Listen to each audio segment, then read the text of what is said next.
오늘 서울시 온라인 브리핑을 시작하겠습니다. 4월 2일 10시 현재 코로나19 전국적으로 코로나19 확진자는 9,976명이고 서울시의 신규 확진자는 어제보다 20명이 증가한 494명이 되었습니다. 3월 30일 서울 아산병원에서 발생한 한 명의 어린이 확진자가 생긴 것은 여러분 잘 알고 계실 겁니다. 서울시는 평소 병원과 노인 요양시설은 절대로 사수하라고 하는 그런 원칙하에 비록 한 명의 확진자가 생겼지만 즉각 긴급 대응반을 파견했습니다. 그 결과 소아병동과 이동 동선 내 모든 시설을 임시 폐쇄했고 동선이 겹치는 모든 의료진과 직원 환자들까지 481명 전원을 파악해서 전수검사를 실시했습니다. 다행히 현재 추가 확진자는 없는 상태입니다. 이에 따라서 소아 응급실 등 일부 필수 시설은 방역을 마쳤고 폐쇄 조치를 해제했습니다. 밀접 접촉자로 분류된 주치 등 직원 52명에 대해서는 2주간 자가격리에 들어갔고 같은 소아병동 입원 환자들은 1인실에 코호트를 실시하기로 했습니다. 그렇지만 여전히 서울시의 상황은 녹록하지 않습니다. 한때 확진자 발생이 하루 10명 이내로 떨어졌다가 최근에 와서 거의 20명 선에서 유지되고 있습니다. 교회와 같은 밀접 접촉이 이루어지는 장소에서 집단 감염이 이어지고 있고 또한 해외 입국자들의 수가 증가하고 있기 때문입니다. 4월 1일 현재 서울시 해외 입국자 관련 확진자 수는 158명으로 서울시 전체 확진자 수의 30%가 넘습니다. 어제 하루만 하더라도 신규 확진자 20명 중에 18명이 해외 입국자들입니다. 90%가 유학생이고 또 나머지 10% 정도가 외국인입니다. 대부분이 우리 동포들이어서 입국을 거부하기도 힘든 상황입니다. 해외 입국자 관리가 방역 대책의 핵심이 되고 있습니다. 해외 입국자들로 인한 지역 감염을 사전에 차단하기 위해서 정부는 4월 1일부터 모든 해외 입국자들에 대해서 의무적으로 2주간 자가격리를 실시하고 있습니다. 그러나 상대적으로 해외 입국자들이 많은 서울시는 보다 과감하고 선제적이고 전면적인 조치를 취하기로 했습니다. 서울시는 이미 어제부터 서울 거주 해외 입국자들에 대해서 전원 집단 검사를 실시하고 있습니다. 또한 내일부터 잠실 종합운동장에 대규모 해외 입국자 전용 워킹스루 선별 진료소를 설치해서 운영하고자 합니다. 하루 평균 여기에서만 1,000여 명의 진단검사가 가능한 그런 규모입니다.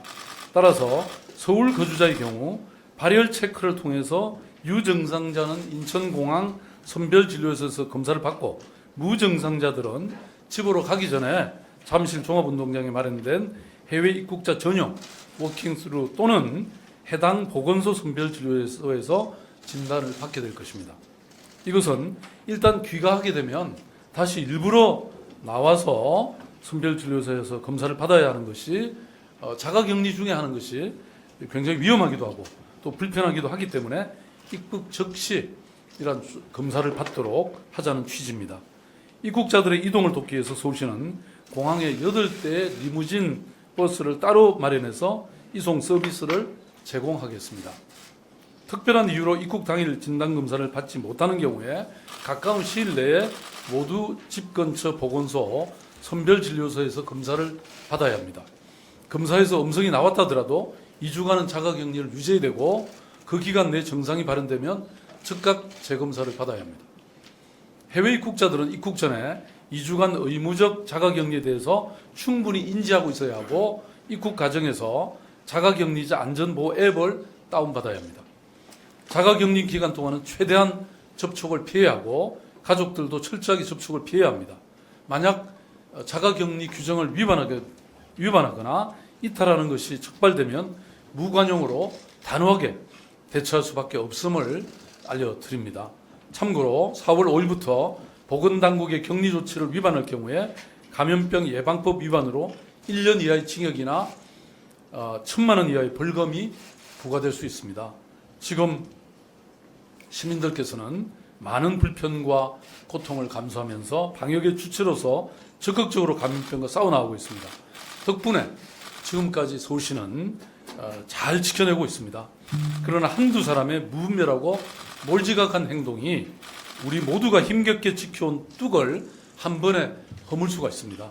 따라서 해외 입국자들께서는 진단검사와 2주 자가격리가 지역 감염의 연결고리를 차단하기 위한 최소한의 조치라는 것을 인지해 주시고 또 이웃을 배려하는 그런 민주시민의 최소한의 의무라는 점을 특별히 인지해 주시길 당부드립니다.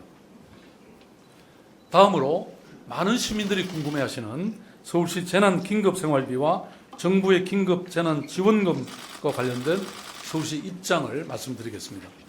서울시는 지난 3월 30일부터 온라인 서울복지포털과 전화상담을 통해서 재난긴급생활비 지원을 신청을 받기 시작했고 오늘 아침까지 14만 2,369명이 신청했습니다. 지금과 같은 재난 상황에서는 신속함이 최고로 중요합니다. 신청 사흘 만에 총 25명에게 지급이 완료됐습니다. 그런데 정부가 발표한 긴급재난지원금과 혼재되면서 많은 시민들께서 혼란을 겪고 계십니다. 서울시의 지원과 정부의 지원을 추가해서 받을 수 있는지 또 받을 수 있는 금액이 줄어들지는 않는지 궁금한 점이 많으실 거라고 생각합니다. 문의 전화도 폭주하고 있다고 합니다. 결론부터 말씀드리면 둘 다 받으실 수 있습니다. 예를 들어서 5인 가구의 경우 기준에 부합되면 먼저 서울시 재난긴급생활비를 가구당 최대 50만 원을 받을 수 있고요. 이것을 서울사랑상품권으로 받겠다고 하면 55만 원이 됩니다. 거기에다가 정부의 긴급재난지원금 최대 100만 원까지 모두 받으실 수 있습니다. 이렇게 되면 최대 155만 원까지 받게 되는 것이죠. 서울시는 이미 재난관리기금과 긴급추경 등 가용할 수 있는 재원을 있는 대로 끌어모아서 코로나19로 고통받고 있는 우리 시민들을 지키고자 총력을 기울이고 있습니다. 향후 세입 여건의 악화 등 재정적인 어려움이 불보듯 뻔한 상황입니다. 그럼에도 불구하고 무엇보다 시민의 삶이 먼저라는 생각으로 추가 지원이 가능하도록 결단을 내렸습니다.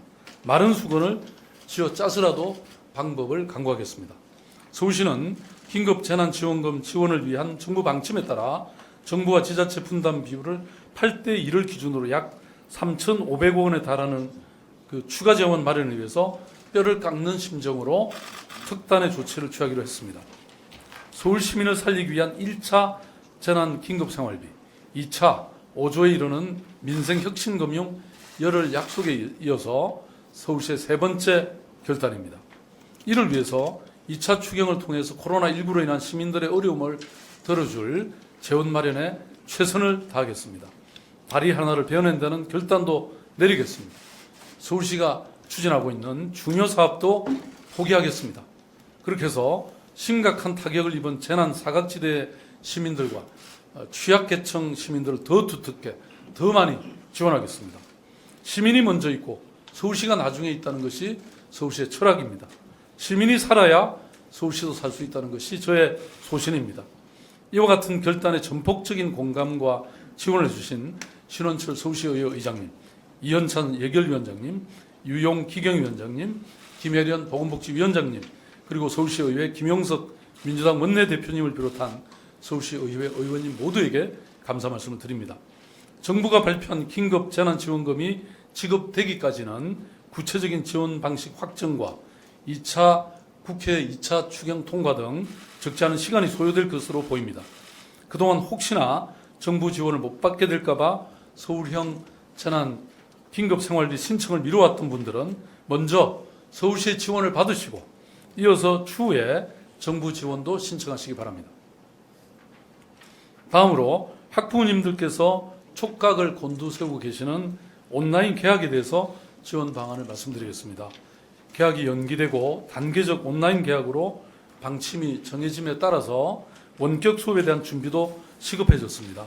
서울시는 우리 서울시 교육청과 또 자치구와 협력해서 학생들이 디지털 교육 격차 해소를 위해서 노트북 지원이 필요한 학생들에게 쌍방향 화상 수업이 가능한 스마트 노트북 52,000여 대를 지원하기로 결정했습니다.